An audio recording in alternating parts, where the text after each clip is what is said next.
మీరు మీకు తెలియని దానిని ఆరాధిస్తారు, మేము మాకు తెలిసిన వాణ్ణి ఆరాధిస్తాము. నీవు ఆరాధించేది స్థలాన్ని కాదు, దేవుణ్ణి.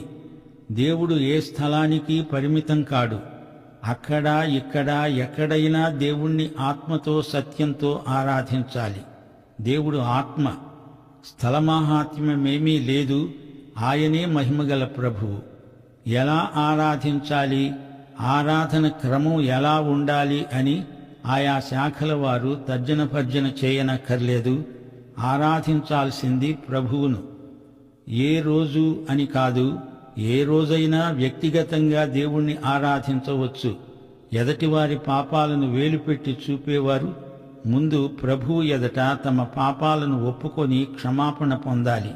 క్రైస్తవుల పాపాలకి పోవడానికి బోధకులు కొందరు భయపడతారు. నీ పాపం సంగతి ఏమిటి?